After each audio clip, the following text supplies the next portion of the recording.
Jorge Matos apresenta Manhã Total. Chegou aqui nos nossos estúdios, eu vou falar primeiro, eu vou falar o nome dele para ver se você reconhece aí, tá? É o Valdemir Batista, alguém conhece?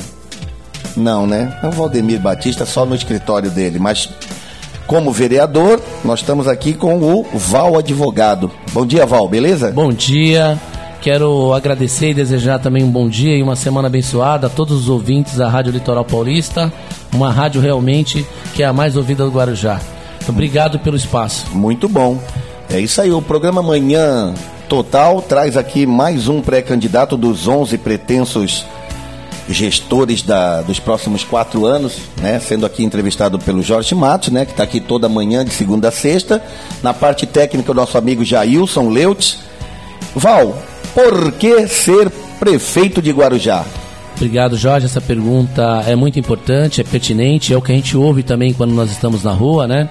Como é do conhecimento público, né? Nós estamos vereador na cidade em primeiro mandato, tivemos quase 3 mil votos, fomos o quarto bem mais votado na cidade. É a primeira vez que eu vim candidato, fomos agraciados pelo voto de confiança da população. Então procuramos aí fazer valer esses votos com a intenção de não decepcioná-lo. Eu entendo que não deveria ter nem reeleição para vereador, como nós estávamos comentando aqui inicialmente nos bastidores, porque senão vira profissão. Eu não estou apegado à vereança, então estou colocando meu nome como opção a mais para o eleitor.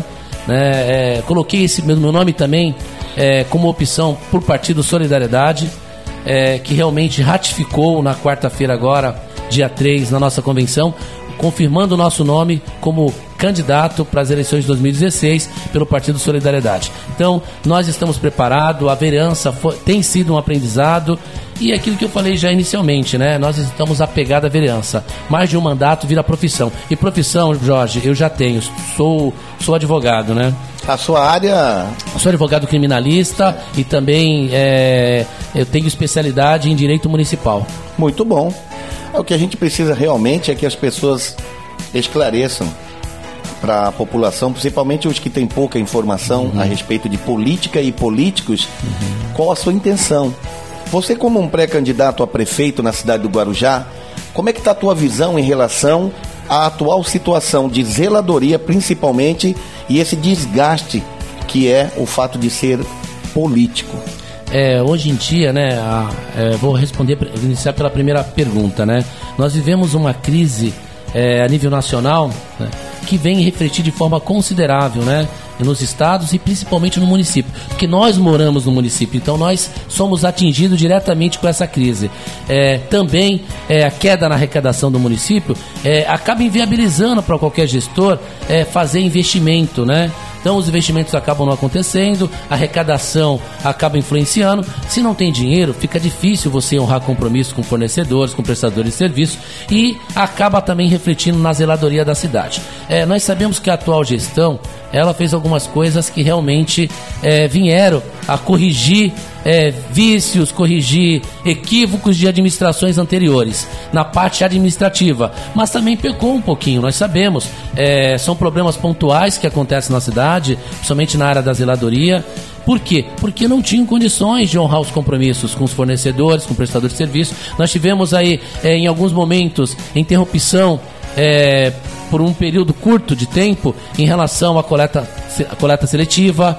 Nós tivemos problemas em relação à zeladoria, como o mato estava alto, operação tapa-buraco, porque não tinha recurso para fazer frente o pagamento com os prestadores de serviço. Então isso acaba inviabilizando. Então a atual administração, apesar de estar aí quase 8 anos, ela pegou a cidade também numa situação difícil. Vou te dar um exemplo, que eram pagos quase 6 milhões por mês de precatório. A partir de janeiro desse ano foi para quase 12 milhões.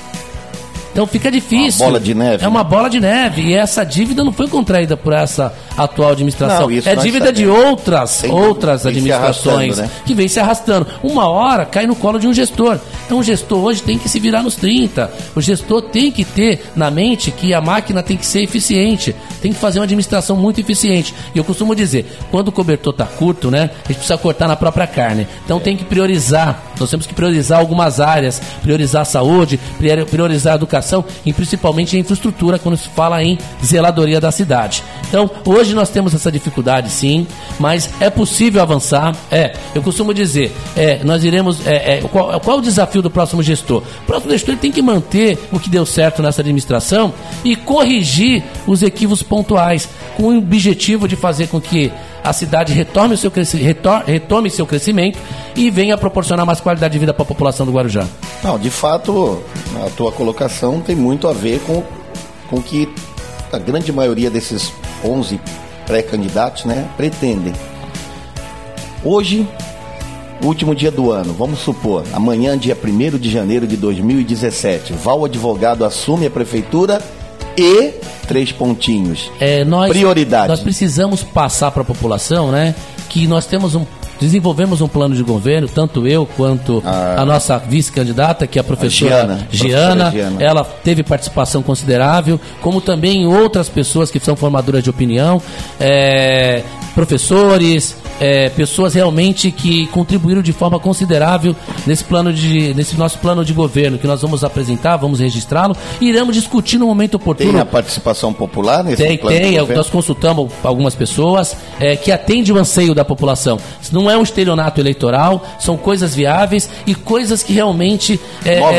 Novas ideias. Fica difícil a gente ter novas ideias no momento de crise, no momento que o recurso é escasso. Então nós temos que pensar hoje... Priorizar. Hoje que o desafio do próximo gestor, eu costumo dizer, é priorizar e gerar emprego. Qual seria a primeira prioridade? Priorizar a saúde, é importantíssimo a gente reestruturar a saúde e ter uma administração eficiente, né? Transparente. A gestão na saúde ela tem que ser transparente. Nós temos que priorizar hoje o problema em relação aos médicos, em relação a profissionais. Vou dar um exemplo, com as exonerações, a demissão aí de mais de 300 cargos comissionados, houve uma sobra considerável desse ano, quase de 8 milhões na folha de pagamento, né? E para o próximo ano, quase 10 milhões. Por isso que eu falo que o desafio do próximo gestor também é concurso público. Provavelmente tem que ter concurso público também para preencher determinadas vagas, principalmente na área da saúde e na parte administrativa, em relação a agentes administrativos, para que o funcionamento da máquina não traga prejuízo para o atendimento da população. Então isso é muito importante, né? Então tem que priorizar. Quando eu falo de priorizar, é você priorizar na saúde, na educação e na infraestrutura. As outras áreas, com o tempo, você vai desenvolvendo trabalhos para atender cultura, esporte, mas não tem como o próximo gestor não priorizar e não ter na visão que precisa gerar oportunidade, gerar emprego. São os desafios para o próximo gestor. Entre priorizar e o que vai ter de dinheiro para poder fazer as coisas, o que você acha que vai ser mais difícil? Olha, priorizar ou administrar a grana que vai passar de uma gestão para outra? Assim, é importante também, quando você falou que o Val, eventualmente eleito no dia 1º de janeiro, quais são as prioridades, né? É muito importante isso. É importante a gente também levar aqui a conhecimento dos munícipes, dos seus ouvintes, que quando um candidato tem êxito em outubro, ele tem toda uma equipe montada na sequência para transição. Governo de transição. Então você passa, nós temos hoje um diagnóstico parcial de como se encontra. Juridicamente, não te cortando, mas já cortando para esclarecer. Juridicamente, no governo de transição, novembro e dezembro, para preparar para o próximo governo, o que já está destinado.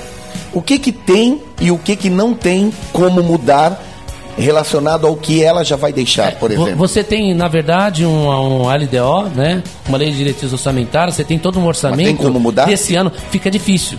Nem tudo pode mudar? Tudo, porque quem assume em 2017 já tem um planejamento da gestão anterior. Porque nós vamos votar agora na Câmara, no final do ano, o orçamento para o exercício de 2017. Então existe um planejamento. Então o gestor que assumir em 2017, ele vai dar continuidade num planejamento já estabelecido, né? Um planejamento já fixado. Então o próximo gestor, ele vai procurar realmente demonstrar ou inovar, como você colocou, né, na sua gestão, a partir do 2º ano do exercício do mandato, né? Então esse período de outubro até dezembro, que você faz um acompanhamento através da transição, de um grupo de transição, você passa a entender, né, fazer um diagnóstico de toda a cidade, de todas as secretarias, de que forma elas estão se desenvolvendo, o que você pode corrigir, né? Uma das coisas que tem que ser corrigidas é isso, é concurso público para preencher determinados cargos em determinadas secretarias, principalmente na área administrativa e na área da saúde. Jailson, alguma colocação aí? A respeito do... Teria uma pergunta a respeito do GAP e do GDI. Muitos dos funcionários ainda... Sobradinho, né? Sobradinho. Muitos funcionários ainda, inclusive desinformados, te consideram ainda como um vilão a respeito do GAP e do GDI. É bom esclarecer isso, eu queria que você esclarecesse e explicasse para quem está ouvindo o que aconteceu relativo ao... Se eu não me engano, foi o último mês, né? Tanto já interrompeu agora, último mês. O GDI é a gratificação por desenvolvimento individual e o GAP é a gratificação por assiduidade e pontualidade, e o GAP exclusivo para os médicos. Eu queria que você explicasse a respeito disso. Te agradeço a oportunidade também, é uma pergunta muito pertinente, né? É importante deixar aqui também registrado que uma grande parte dos servidores são pessoas inteligentes, que têm conhecimento que não foi a gente que deu início a essa ação direta de inconstitucionalidade, como existe alguns servidores que são ignorantes, são desinformados e colocam na frente o interesse político, porque fazem parte de grupos políticos e querem ter vantagens caso o candidato deles tenha um êxito em assumir a prefeitura. Então é muito importante deixar registrado, eu não estou vereador eleito por determinada categoria, eu fui eleito pela população, então eu tenho que fiscalizar, e não existe qualquer negociata em relação a dinheiro do povo. Eu jamais vou negociar dinheiro do povo. Se está errado, tem que corrigir. É conquista do servidor. O GDI, eu não vou nem falar sobre o GAP agora, eu vou falar que o GDI realmente é uma conquista do servidor, né, que é gratificação por dedicação individual. O judiciário entendeu que é inconstitucional, que estava sendo paga de forma incondicional, então isso deveria ter sido corrigido no momento oportuno. Isso não pode ser corrigido no momento, porque existem vedações da legislação eleitoral. Então isso inviabiliza que a prefeita, na verdade, venha corrigir isso e amenizar o prejuízo do servidor, porque não é fácil mexer no bolso das pessoas. As pessoas já contam com aquele determinado valor, né? Então é importante deixar isso claro também.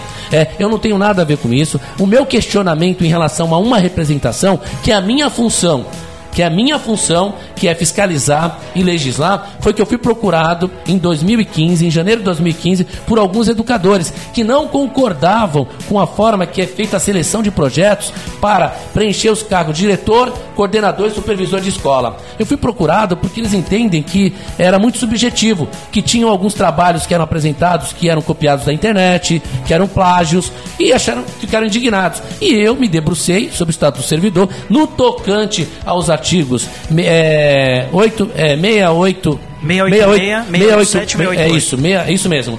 São esses 3 dispositivos. Eu tinha questionado isso na Câmara, não me deram atenção na Câmara, e eu fiz o que era certo. Eu fiz uma representação ao Procurador-Geral do Estado, porque eu não poderia fazer essa representação no Ministério Público Local, porque não é atribuição do promotor local, e sim do Procurador-Geral, né? Fiz uma representação questionando para ele analisar a possibilidade de tomar providências, se ele entendesse realmente que a minha reivindicação estava correta, em relação a ter concurso público para preencher as vagas de diretor, coordenador e supervisor. Isso é muito importante. Quando esses cargos são preenchidos através de concurso público, esses servidores eles passam a ter autonomia, independências, eles passam a ser fiscais. Eu tenho certeza que um diretor jamais vai assinar um comprovante dizendo que recebeu frutas ou merenda de péssima qualidade, ele tendo essa autonomia.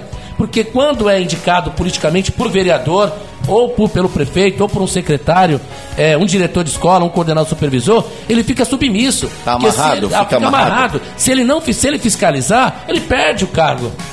Entendi. Então, se você preenche esses cargos através de concurso público, eles passam a serem fiscais. Aí tem que dançar conforme a música, isso, né? Aí, o gestor vai ficar refém. O gestor tem que fazer a coisa certa, porque se chega lá as frutas com a qualidade comprometida, o diretor não vai receber, se ele é concursado. Agora, se ele é um cargo comissionado, indicado por um vereador, indicado pelo prefeito, ele não vai. Ele vai fechar os olhos. Às vezes ele é uma marionete, né? Ele é uma marionete, ele vai fechar os olhos. Então o meu questionamento foi esse. Agora, na época o estagiário de direito, o Paulo César, que hoje é advogado, Ele questionou 9 dispositivos, né? Vou dar um exemplo de coisas que ele questionou, que nós, no cargo, a natureza do cargo do vereador e do prefeito é de agente político, do secretário também é de agente político. Nós não recebemos salários, nós recebemos subsídio. É importante deixar claro para a população que o vereador não recebe salário, ele recebe subsídio. Não tem direito a 13º,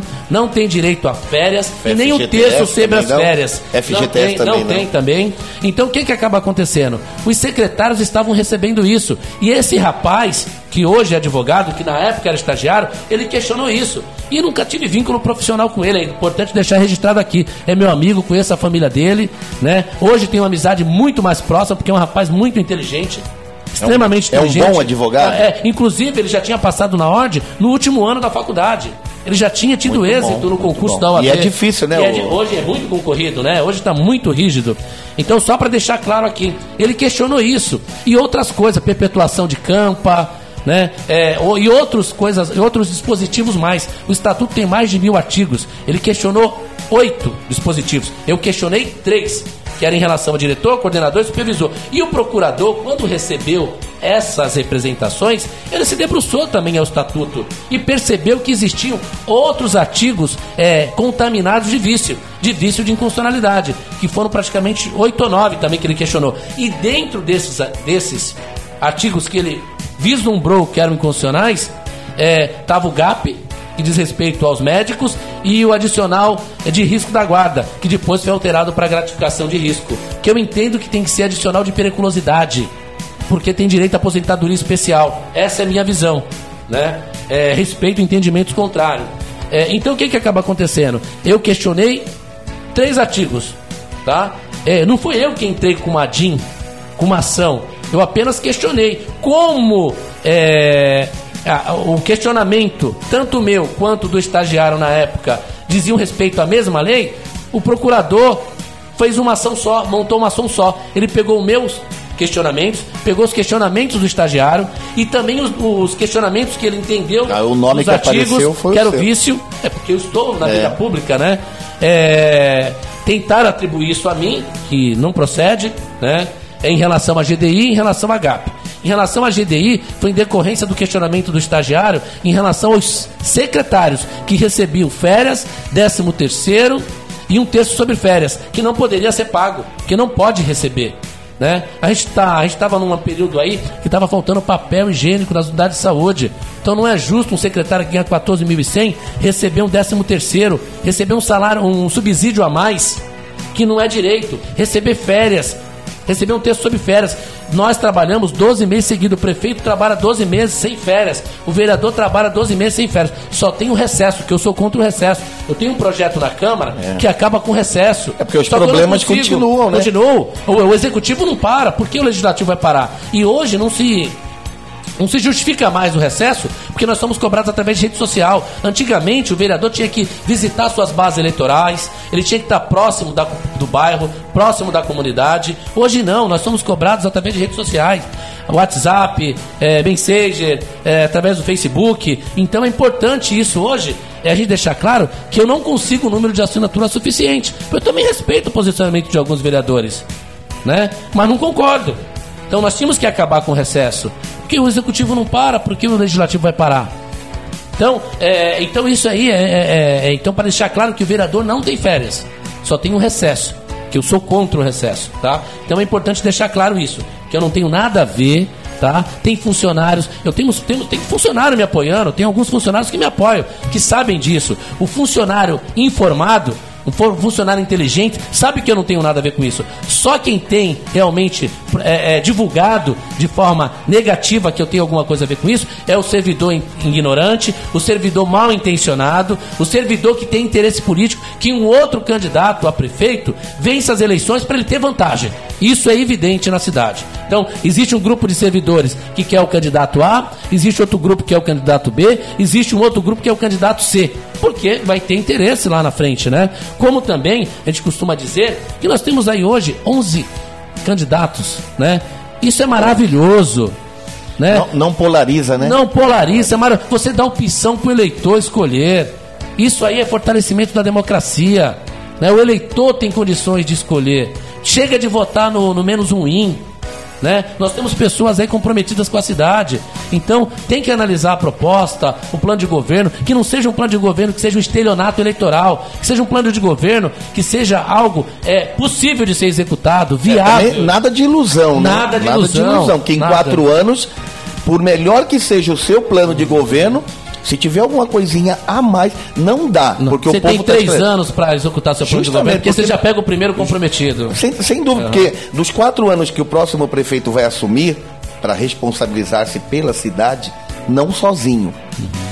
O prefeito ganha e precisa do povo ao lado, ajudando. O povo tem que dar sua contribuição. É humanamente impossível cobrar do próximo prefeito que no primeiro ano você dê uma olhada em volta e tenha melhoras, porque não dá. Exemplo é São Vicente. Eu garanto que em um ano não vai dar nem para melhorar um pouquinho. Você pega a cidade de São Vicente, como você citou agora, a situação é tão delicada que o servidor está sem receber alguns meses. Coisa que não aconteceu no Guarujá.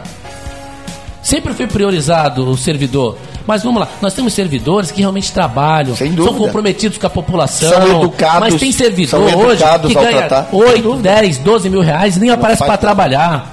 Então nós temos que combater isso. Aquele servidor que é um câncer, aquele servidor que faz mal para a população. Nós temos casos sim, sabe? Nós temos dificuldade na Câmara de conseguir fazer levantamento de provas para poder pedir providências. Sem dúvida. Né? Até porque nós precisamos também da ajuda dos servidores em denunciar quem não trabalha. O servidor também precisa fazer a sua parte. É importante ele dar a sua contribuição. Como eu já disse aqui, se o diretor, o coordenador forem preenchidos esses cargos através de concursos públicos, eles passarão a ter independência, autonomia, e eles não vão fechar os olhos para irregularidades. Eles vão denunciar na Câmara, vão denunciar no Ministério Público, vão denunciar no Tribunal de Contas. Então o servidor também precisa ter essa postura.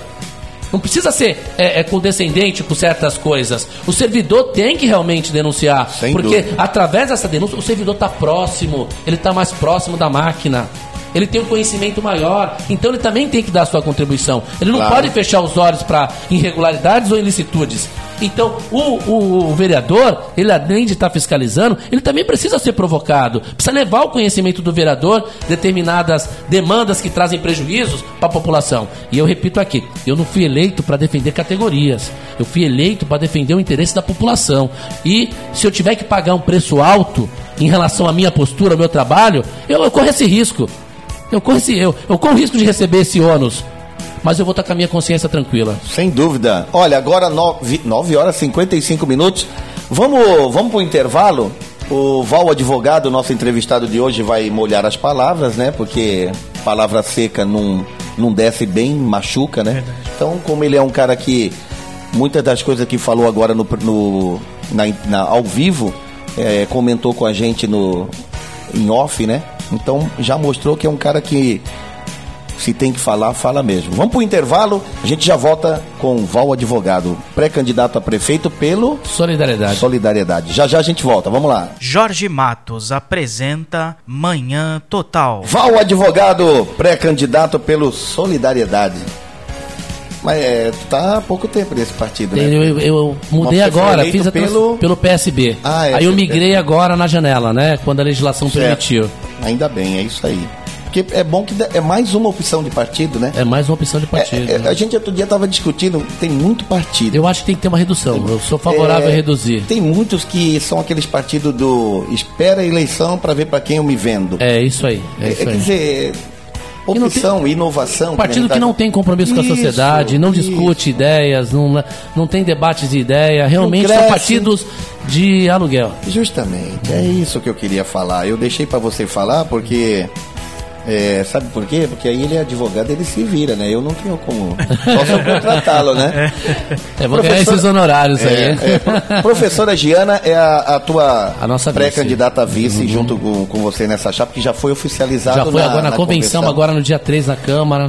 Bom dia, professora. Bom dia. Tudo bom? Bom dia a você, seus ouvintes da Rádio Cultural Paulista. É um prazer. Tá nervosa? Com vocês. Não, tô tá saindo de um resfriado. Nessa caminhada pelas ruas de Guarujá, Vicente de Carvalho, na visão da mulher, como é que tá Vicente de Carvalho e Guarujá, principalmente na periferia, na sua visão, para quem pretende ajudar o Val numa futura administração. A visão da mulher... Não vai ser abajur não, viu? Não vai ser decorativa não, viu? Pode, né? Vai participar, vai trabalhar, vai arregaçar as mangas, viu? Pra mim, as mulheres dominavam o mundo, aí assim certeza, a gente tinha mais tempo, né? Com certeza.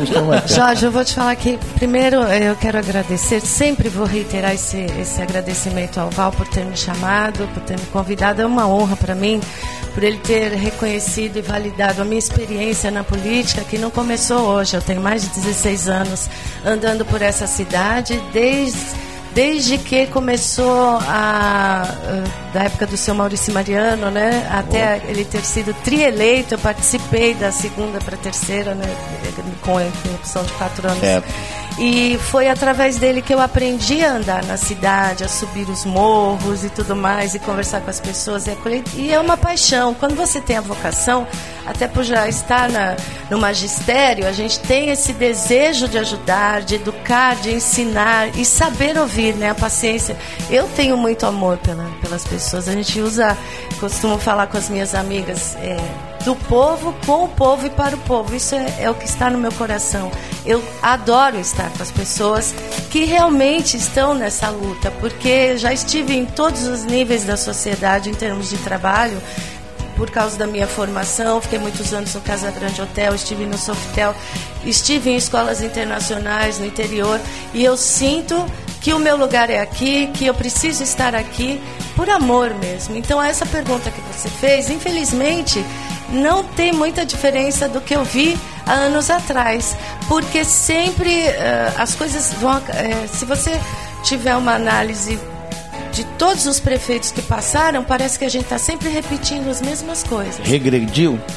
Não regrediu, eu não acredito que a gente... Estacionou?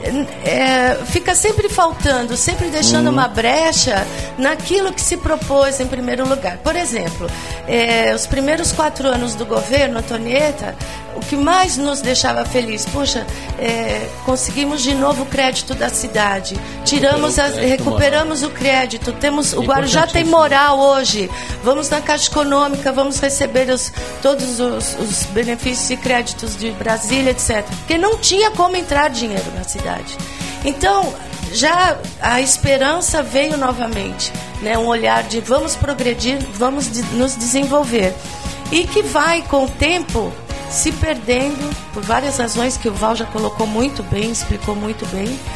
E é um problema, né, político que nós temos que enfrentar e modificar. Por isso estamos nos colocando como uma opção a mais, por ter um olhar ousado, mas ao mesmo tempo muito realista, muito pé no chão, de saber até onde nós podemos ir. Nosso plano de governo é viável, real e concreto. Nós não vamos lotear nuvens, não. Dentro desse plano de governo, vocês já estão mostrando para a população o que vocês pretendem? O que tem de bom aí na saúde? Tem de bom a prevenção, porque eu também sou da área da educação física, né? Estou terminando agora, depois do nosso TCC, que foi justamente... É uma luta também, começa para, justamente pelas dificuldades. É uma estudiosa, né? A professora é estudiosa. Eu gosto muito. Tem um currículo invejável. Então, depois da pedagogia, eu fui atleta do Guarujá, inclusive. Então, eu vejo que hoje a educação física, ela está dentro é uma equipe multidisciplinar, que a gente chama, que tem o fisioterapeuta, o nutrólogo, o nutricionista, a questão da enfermaria, as enfermeiras e os professores de educação física na condição de prevenção. Os professores precisam estar nas unidades de saúde, precisam estar nas comunidades, porque no mínimo 30% dos problemas que nós temos nas USAFAs é por conta de não ter havido uma prevenção, uma conscientização da população em termos de qualidade de vida, de alimentação, de atitude diante dos hábitos, né? Porque a gente precisa mudar, Jorge, são hábitos e costumes, né? Então o sedentarismo leva à morte, o tabagismo leva à morte. A causa maior de morte no Brasil é o tabagismo, para você ver, depois a obesidade. Então são coisas que o professor ele sai capacitado, as pessoas em condições especiais e o pessoal da terceira idade, que é maravilhoso. Muito bom. É melhor remediar, É né? prevenção. É melhor prevenir do que remediar. Muito Sai mais importante. barato prevenir. Sai muito caro pro poder público, né? Remediar. Sai muito caro. Isso mesmo. Então nós esvaziaríamos muito. E uma outra coisa que eu gostaria de falar, que quando eu andei pela cidade, agora novamente, a condição de moradia, Jorge, ela dá uma brecha enorme para a falta de saúde, eu ia chegar nisso. Por que esse déficit tão grande?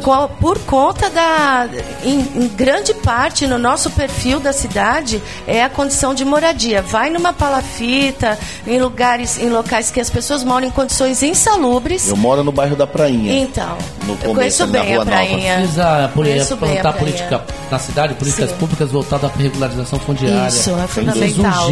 Urgente, até para conter também determinadas invasões, porque sai muito caro para o poder público, porque quando você deixa uma comunidade se consolidar naquele local, elas passam a exigir os serviços essenciais, né? Água, luz, e as condições saneamento básico, insalubres, né? As condições insalubres. Isso é um prejuízo muito grande para a cidade. Então tem que implantar políticas públicas de habitação na cidade urgente e também a regularização fundiária. O que vocês dá pensam, continuidade, e o que vocês pensam em relação às OSs?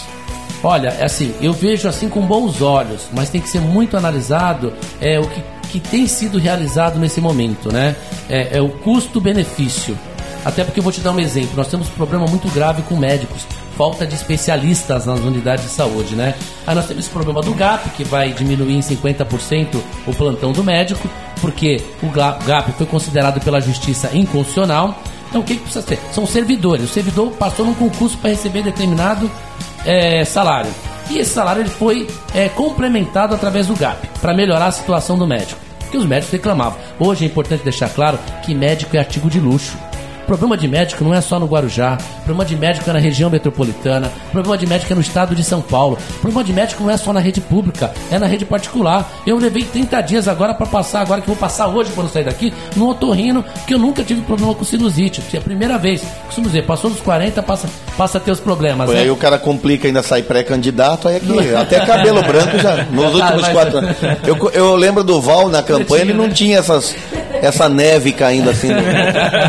Bem lembrado, bem observado. Então, o problema de médico hoje na Guarujá não é um problema só que é do Guarujá. Não, é um problema sem dúvida. A nível estadual e regional. E falo mais para você. Hoje, o médico, por ser um artigo de luxo, ele trabalha onde que ele quer, onde o salário é mais atrativo. Sem dúvida. É difícil você colocar um médico para trabalhar lá no Perequê, na Santa Cruz dos Navegantes, dentro do sítio Conceiçãozinha. Infelizmente, os médicos escolhem onde que eles querem trabalhar. E os médicos concursados da rede têm esse problema em relação ao GAP que aconteceu recentemente, que eu deixo registrado mais uma vez, que eu não tenho nada a ver com isso. É importante deixar claro. Tem alguns médicos, amigos que são médicos e... Infelizmente é uma classe muito fechada, muito unida. E nós pegamos na Câmara, em relação à Comissão de Fiscalização e Controle, nós conseguimos apurar também através de uma CEI, Comissão Especial de Inquérito, que os médicos fracionavam os plantões. Tá? Teve um munícipe que morreu na UPA do Jardim Boa Esperança porque os médicos abandonaram o plantão. Então a população tem que saber disso. E nós apuramos lá que num plantão de 12 horas, 4 médicos deveriam estar de plantão. O que acontece? Um ficava 3 horas, ia embora, vinha o outro, rendia, ficava mais 3 horas. Isso acabou porque a Câmara, num trabalho coletivo, foi para cima. Não foi só o Val que foi para cima disso, fiscalizar. Foi de forma coletiva. A Câmara foi para cima disso porque chegou essa denúncia ao conhecimento dos vereadores e nós fomos apurar. Nós pedimos providências, tanto é que a fiscalização por parte da Secretaria de Saúde foi mais intensa, passou a ser mais efetiva em relação aos médicos, porque existia um grupo de médicos que faziam isso traz um prejuízo muito grande para a população. Você chega numa unidade, tem que estar no quadro lá, 4 médicos de plantão, chega lá só tem um atendendo. Então estava pagando para 4 e... O cara ganhava o plantão de 12 horas, mas trabalhava 3. Isso é um absurdo. Olha a falta de respeito de um médico com a população. Cadê o seu juramento, o seu compromisso com a população? Então, a verdade seja dita, eu não estou aqui para defender A, B ou C. Tá? Como eu já disse aqui no início, eu tive a oportunidade, estou tendo a oportunidade de representar a população através do voto que foi me dado de confiança, e eu não vou fechar os olhos. É aquilo que você falou, não tenho receio nenhum de falar, não. Tenho amigos médicos, sim, mas tenho amigos que são bons médicos. Se eu tiver um amigo também que seja um profissional ruim, eu vou falar pra ele: meu, você tá deixando a desejar, pede pra sair. Sabe, passou num concurso, pede pra sair. Tá? Agora a prefeita vai ter que contratar, porque alguns médicos acabam abandonando os plantões. O ruim é que é o seguinte, o médico falta e o outro médico dá atestado para ele e não é descontado. É um absurdo. A população tem que saber disso. Muitas vezes não é culpa da administração, não. É culpa desse corporativismo que existe entre os médicos. Mas quem que, além de fiscalizar isso, e se existe punição, qual seria, juridicamente? A punição, muitas vezes, é instaurar um procedimento administrativo com o objetivo, inclusive, de demitir. Sem dúvida. Tem que, sempre dando direito ao contraditório, à ampla defesa, respeitando os até prova o contrário, todo mundo é inocente. É, isso aí, tem que dar esse direito, né, do devido processo legal, do contraditório, da ampla defesa, para que ele possa justificar. Mas é importante a população ter conhecimento disso. Muitas vezes não é culpa do secretário de saúde, do Marquinho, hoje, que é um enfermeiro, que tem se doado muito, porque foge dele, não tem para ter esse controle. Muitas vezes os médicos querem boicotar uma administração. É importante deixar claro isso, né? Eles faltam e o outro médico dá um atestado. Então ele não é descontado, porque justifica. Quando o outro precisar, faz a mesma coisa e justifica a ausência e recebe. Nós pegamos inúmeros médicos, tem procedimentos, tem várias sindicâncias, vários processos administrativos em andamento na prefeitura em relação aos médicos que fracionavam plantões, médicos que abandonavam os plantões. Isso foi constatado. Muitos vereadores fizeram diligências nas unidades de saúde e constataram que o médico estava lá com o nome dele no quadro e o médico não estava presente. Ah, fui tomar café, fui comer fora. Ah, a estrutura da unidade é ruim, não dá para descansar aqui. Não, a obrigação do médico é estar no plantão, é atender a população. A população precisa disso. E hoje a gente vê aí um atendimento precário por parte das unidades de saúde, porque a demanda aumenta nessa época do ano. Aquilo eu falei, o problema é assim, a crise econômica fez com que muita gente fosse demitida. O desemprego é muito grande. Então aquela pessoa que estava trabalhando, que tinha um plano de saúde, quando ela passa a estar desempregada, ela prioriza. A gente está falando de prioridade na administração, na nossa casa a gente prioriza. Quando o pai de família é demitido, ele prioriza. Ele vai abrir mão do quê? Inicialmente, de pagar um plano de saúde. Ele não vai dar continuidade naquele plano de saúde. Então, acaba aumentando a demanda onde? Na rede pública. E não só isso, nessa época do ano também, as doenças respiratórias, a demanda cresce muito. Então, o atendimento, você pega um plano da rodoviária que está cheio de gente, tá certo? Porque é um período que a demanda em relação a doenças respiratórias aumenta de forma considerável, aliado ao desemprego, que as pessoas perderam o plano de saúde, que não vão mais nos hospitais ou nas clínicas particulares. Então sobrecarrega as unidades públicas. É isso que eu gostaria só de deixar registrado, para que a população tenha conhecimento disso, que muitas vezes não é culpa do gestor, muitas vezes os médicos também estão boicotando a administração. É importante, Jorge, ressaltar o seguinte: na experiência, muita aula, curso de capacitação nas comunidades, para jovens, para mulheres. Então, o que a gente vê? A falta de informação e achar que o governo é o pai e tem que fazer tudo por mim, muitas vezes sem eu cumprir os meus deveres de cidadã, eu acho que eu tenho direitos. Isso acontece muito aqui. Então, eu costumo dizer que o Guarujá é uma cidade que não se compara a nada. Não adianta falar que, em Santos funciona, não sei aonde funciona, por que no Guarujá não funciona? Porque nós temos o nosso próprio perfil, a nossa população tem hábitos e costumes diferenciados, fora essa questão da migração que chega todos os dias aqui, com valores e atitudes e jeitos de ser que realmente trazem bastante questões para que nós possamos resolver. O poder público, ele não dá conta de gerir tudo isso. Porque como eu moro aqui desde os anos 70, eu vi cada comunidade nascer. A comunidade da Vila Baiana, eu via cada dia, tem mais uma luz ali, acendeu mais uma casa. Então isso veio vindo sem condições de que o Guarujá, que era uma cidade meramente pela balneabilidade veranista, que os aristocratas de São Paulo vinham aqui tomar banho de mar, e de repente no boom imobiliário nós tivemos essa questão de vou para o Guarujá passar férias, sendo que da avenida para trás uma outra história se desenvolvia, sem que nenhum governante tivesse realmente consciência do que estava acontecendo. Poxa, é uma população que vem vindo e vai precisar de estrutura, a cidade precisa dar infraestrutura para isso. O que eles vão fazer? Só construir prédios e depois vão morar em Vicente Carvalho, abrir um comércio? Não, a cidade foi além disso, e além, e hoje nós temos uma população gigantesca que a gente precisa realmente administrar de forma que tem que gerar emprego sem fim, tem que ter creches sem fim, porque nós temos até um programa dentro dessa visão que você falou. Você como mulher, como é que você vê? Eu vejo que nós temos que fazer urgentemente palestras, orientações para as nossas adolescentes, para os nossos adolescentes, devido à incidência do número de gravidez na adolescência, não gravidez precoce, como as pessoas costumeiramente falam, né? O termo correto é gravidez na adolescência, e não é a menina que tem que assumir essa responsabilidade tomando anticoncepcionais ou cuidando da sexualidade do casal, é o casal. O menino também tem que saber, e existe também a possibilidade ela não fez sozinha, né? Lógico, e existe a possibilidade de casais mais adultos da vasectomia, que é reversível para o homem, porque para a mulher é muito penoso e tudo acaba sendo culpa da mulher. Então nós temos programas contra a violência, temos essa questão do olhar da gravidez na adolescência, para que a gente possa evitar, porque as pessoas chegam e falam assim: eu tive um filho, agora eu tenho que pôr na creche para ir trabalhar. Então não existe um planejamento, mas eles pecam, Jorge, por falta de orientação. E eu estou para isso, para trazer essa população, acolher, ouvir e juntos acharmos um caminho para que a gente realmente viva melhor. Qual o caminho que o plano de governo de vocês, né? No caso Val e Giana, Giana, né? Giana. Nós temos um déficit de vagas em creche, ou melhor, nós não temos creche. Qual o caminho a seguir para tentar resolver esse problema de uma vez por todas? Só quero falar só para você pegar o gancho. Não, mas é importante que a pré-candidata a vice tenha esse conhecimento, porque a gente às vezes conversa com o pré-candidato a prefeito, não é a mesma coisa que fala a vice. Então, como você uma sintonia, uma harmonia, se está sintonizado, porque construímos juntos. Mas é o mais importante. Então pode. O que me atraiu muito no Partido de Solidariedade é a plataforma de governo e os pilares de sustentação do partido.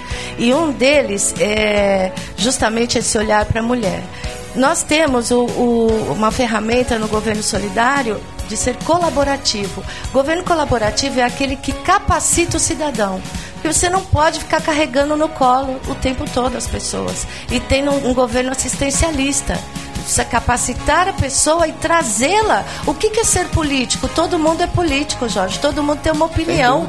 E temos o dever de participar. A Câmara está aberta todos os dias. As pessoas podem chegar com ideias, com projetos. Elas devem participar todas as terças-feiras de alguma forma. Elas precisam tomar posse do que é delas. E não simplesmente virar pedinte.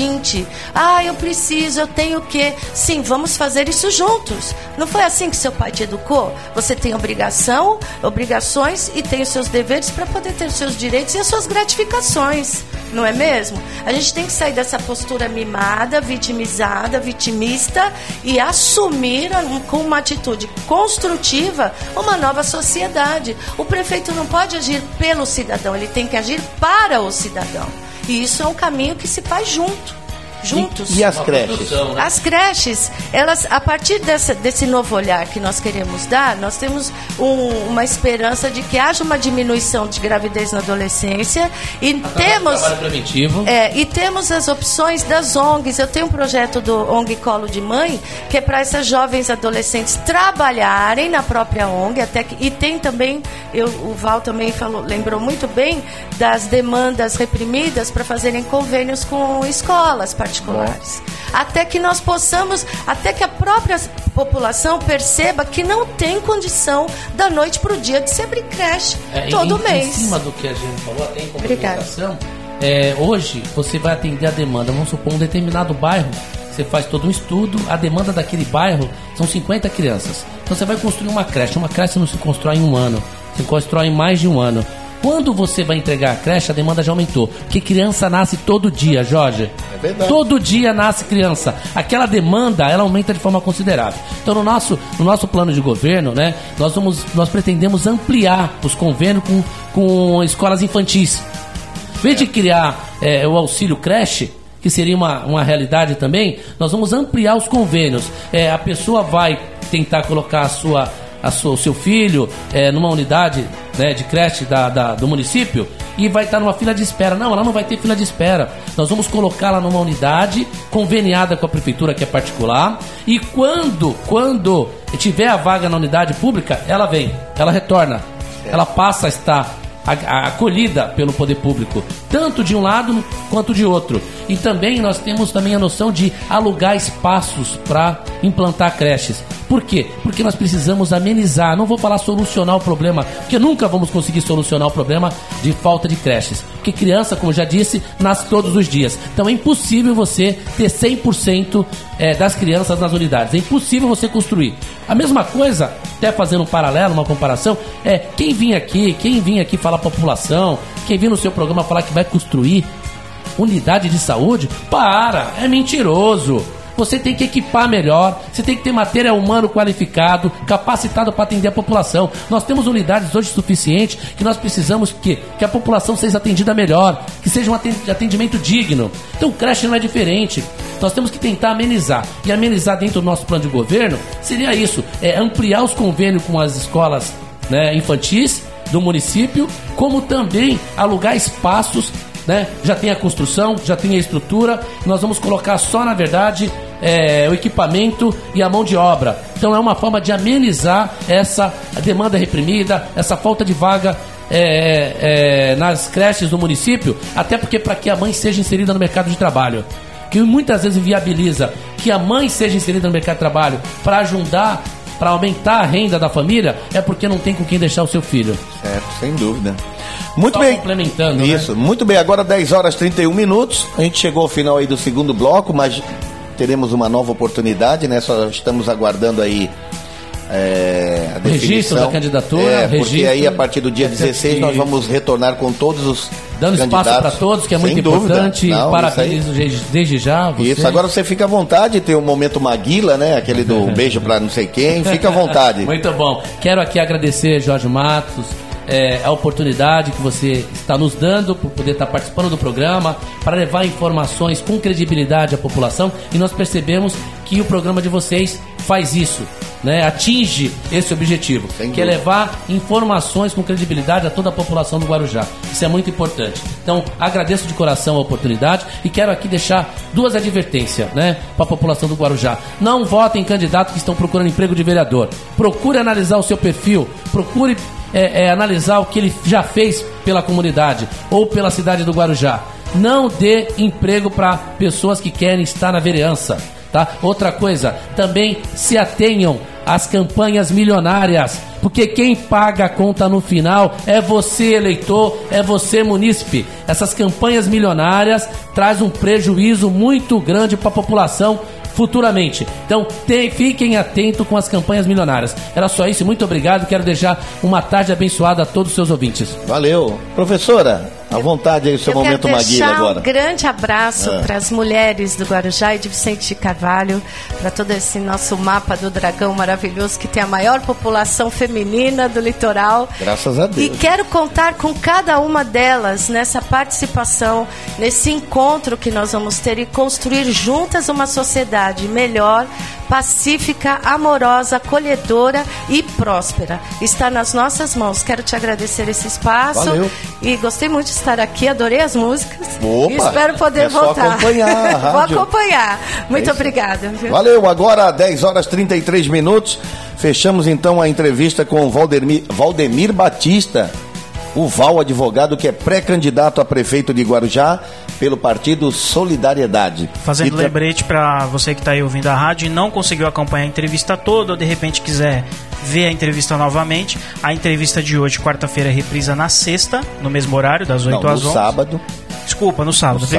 A entrevista de quarta, reprisa no sábado. Obrigado, isso. Jorge. E depois o vídeo da entrevista vai para as redes sociais, YouTube, Facebook e Twitter. Beleza. Um abraço também para a professora Giana, que é a pré-candidata a vice na chapa.